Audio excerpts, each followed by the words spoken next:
So we have a bit of rain in the desert for this pitch battle. It's another 1v1. I do want to do some bigger battles, but obviously organising them is a little bit more tricky. And also there's no guarantee that the match that results is going to be worth showing. So I do intend to do them, but for the time being, here's another pitch. It was a pretty good fight, so I do want to post it. And also I need a little bit more time to do the testing on some of the other top 10s. So again, I'm playing as Isengard and my opponent is playing as Dale, so I've got a few Uruk-hai crossbows, I've got a full line of Uruk-hai infantry. This is going to be the real core of my army. I've got some Snaga skirmishers, of course, why wouldn't I? My general is in a standard Nazkai unit. I've got 2 pikemen at the back. I have a unit of Dunland clansmen because that was all I could afford for my last unit. A couple of units of Warg Riders, the standard variety. Then over here we have 1 unit of Trolls of the White Hand, so they're going to be another thing that I can use to try and ward off the enemy cavalry. 4 units of standard Dunland veterans led by Wardens of Dunland over here on the flanks. A little bit more of an expeditionary force there. Now moving on to Dale, of course, something that I'm very worried about is the Earls. If they are used to good effect, my infantry will very quickly be shredded by them. The idea behind bringing the Wargs and the Trolls was to try and stop them running roughshod all over my army. Several units of Barding Herd. Again, this is going to be difficult for me to break down. My crossbows will be relatively good, but again, most of Dale's good infantry is very heavily armoured. Dale, of course, much better archers in general than I have. They've got Royal Guard, they've got the Dragon Slayers with their enormous longbows, and Bardian Marksmen, so a lot of archers. I think, are there a few more? No. The rest, a lot of Lake Town pikemen, more Barding Herd, and then a couple of units of Dale Paladins here at the back. So, as Isengard, when you're facing off against a skirmish-heavy faction, especially with Dale and the Elves, you want to run them down and get them into melee as quickly as possible. If you stand back, times 6 speed, if you stand back, then you're just playing right into their hands. My crossbows are pretty lethal in a skirmish battle, but they don't have the range that all of Dale's skirmishers have. So, you've got to get in there quickly. My Uruk-hai infantry is numerous, and got to get them into the fight as quickly as possible before they're targeted by the archers. I see that the cavalry is over on this side, so I quickly try and get my wargs over as quickly as possible. Try and use the trolls as well, because I know that this Uruk-hai infantry and crossbows is a nice juicy target for the Earls to go after. I'm also bringing across my Wardens of Dunland to try and go into the flanks here. They're good against armour, so hopefully they will pay for themselves well against Dale. They're not the best unit, but their effectiveness against armour is a big factor. It does mean they're not quite as terrible as they would be in most other situations. I'm bringing in the Wargs to try and shore up the infantry that got charged, sending into the Trolls into the back of these Earls, and I will be targeting them with the crossbow fire as well. I need to try and get rid of his cav advantage, because the Wargs are pretty good, but ultimately they are very much a cav focused thing, and his archers will be able to make quick work of my Wargs because of their lack of armour. These infantry are engaging pikes head on. It's not ideal, but it's not the end of the world either. I did manage to catch some of his Bardian marksmen out of position. They got attacked by the crossbows initially as well. Over here he is going to overlap me, so I'm going to bring in my clansmen just to shore up the line. My pikes are just going to stay at the back and with my Nazkai. Snaga skirmishers. He did send in some Dale Paladins over here. That's a worry for me because most of my infantry relies on its good armour. And Dale Paladins make very, very quick work of pretty much everything in my army. Nazkai individually are better, but he has 2 Dale Paladins, so that is a problem. I've got a big amount of Dunland veterans that I'm just charging into his lines. Against the Barding Herd, they will initially do quite well, but they will slowly start to fall by the wayside. But I'm bringing over the Snaga to try and shore up this part of the line as well. This flank with the Dunland veterans should do relatively well, especially when it's got the Trolls and the Wargs here to try and prevent the cav from cycle charging it. In the middle I'm not doing quite so well. That initial charge onto this unit of Uruk-hai infantry, and now the engagement against the Dale Paladins is not great for me. I am shooting them with crossbow fire though, that's why they've taken a lot of damage, and initially they were under the threat of defeat. Here I'm just trying to keep the front line strong. The Uruk-hai infantry will not be quickly dealt with by the Lake Town pikemen, but it's not something that I will really be able to break down either with a frontal charge. Here I've got the Nazkai moving in. Saruman there. Unsurprisingly being targeted by the archers of Dale, and you know, the archers are actually causing them to well, they can't actually advance as quickly as I'd like them to. So I wanted them to get in between this gap, but I realise I'm not going to be able to do that, so I'm going to try and quickly deal with these Lake Town pikes instead. The Dale Paladins are mulching their way through my infantry. This is a bit of a blob. I didn't really have time to micro this as well as I would have. There's some Wardens of Dunland in here somewhere as well, and they are considerably better, although they're being surrounded by pikes. So I'm doing damage, but not quite to the extent that I'd like. This unit of veterans is getting killed by Barding Herd. Here's the Cav.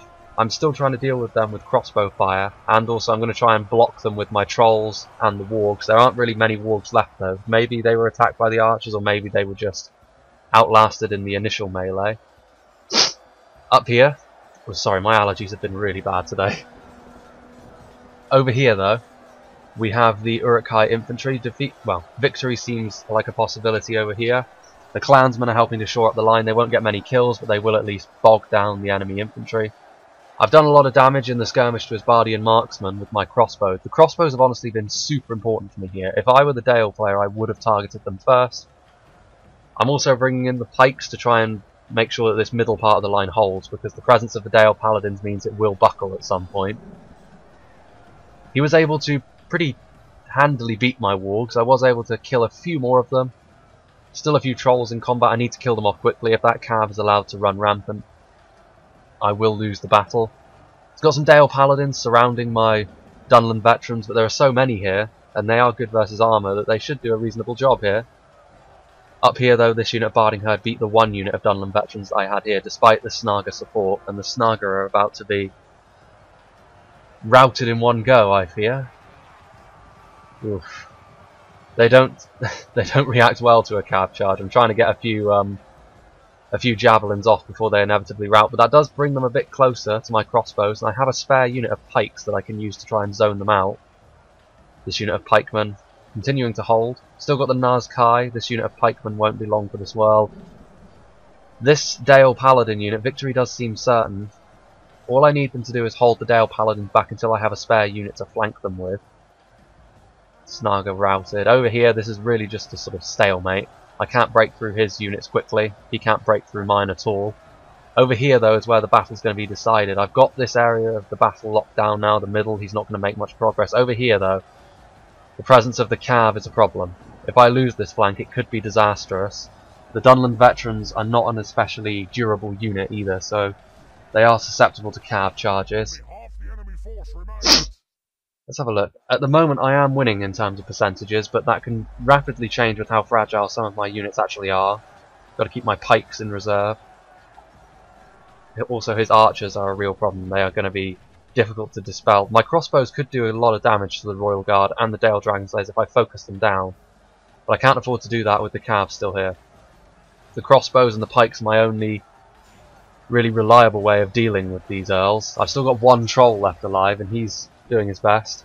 Now that they're bunched together though, I was able to get a decent amount of damage done to them, and this means my Dunland veterans were able to fight as they were. They do have their backs exposed to the archers though, which does mean they will probably lose this fight, but they have paid for themselves.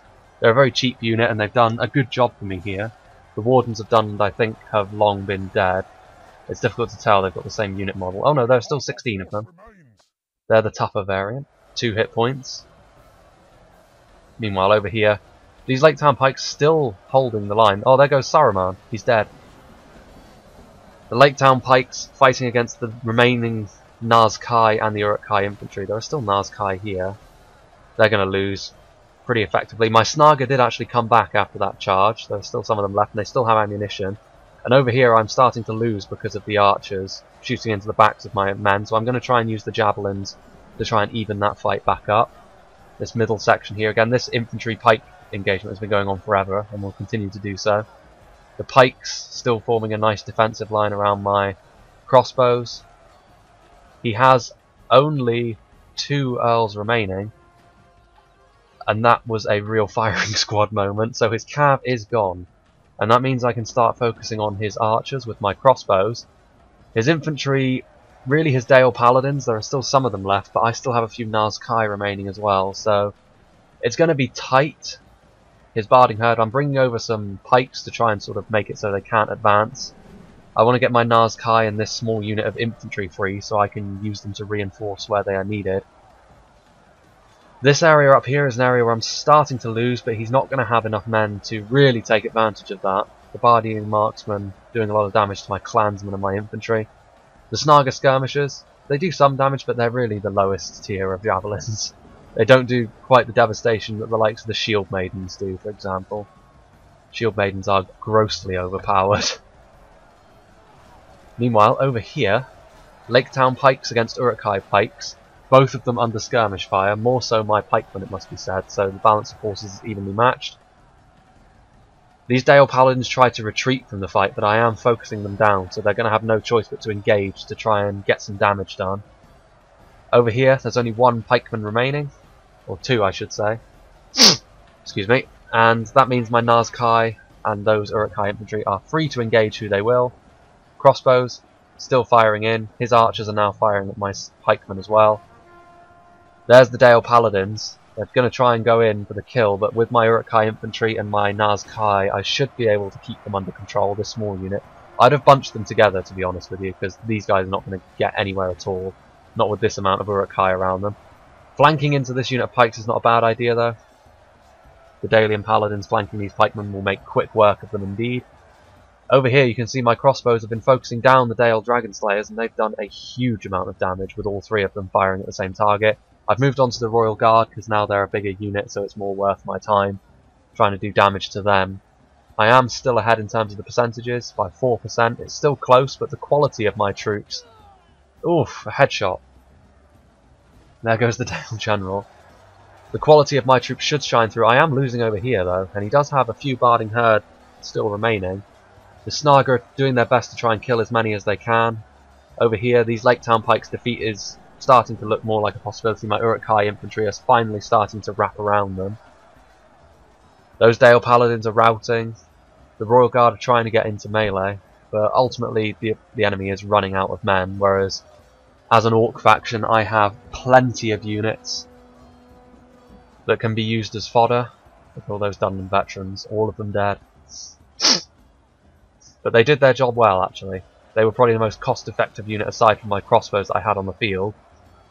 Trying to deal with that cav, so, you know, I'd say that my wargs did okay without being spectacular. They certainly got mown over by the Dale Earls on that charge.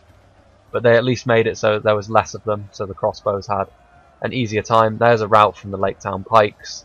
The Dale Paladins are wavering, so I'm winning on this flank all too easily.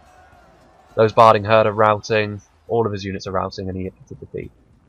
So victory there. It wasn't overly close, but it was really towards the end where I actually started to pull in a bit of an advantage. You know, he killed more than I did. If you look at my men, the crossbows were obviously the ones that got the most kills. Some infantry got more kills than others. I would assume this was the bunch that were up against some of the Lake Town Pikes in the middle there. Some of the infantry got wrecked very quickly. Nazkai did okay. You know, they were obviously going to be a target for the Dalian archers. They don't have shields or anything. I could have brought the bodyguard, to be honest with you. They would have been a better choice, but I wanted to save a bit of money. Warg Riders didn't do great. The Dale Elves easily dealt with them. Wardens of Dunland and the Dunland veterans, they were cost effective without being spectacular. The Wardens of Dunland in particular were okay. Trolls were good because they shut down the cav. Oh, there's a Snaga. The Snaga, well, they expended a lot of their ammo just for that, so I guess they're not great against armour. The Dunland clansmen were just there to clog up the enemy, and that was that fight. Again, this is really just to show that aggression is now a very valid strategy. I always feel like in Third Age, up till this point, passivity was rewarded too much.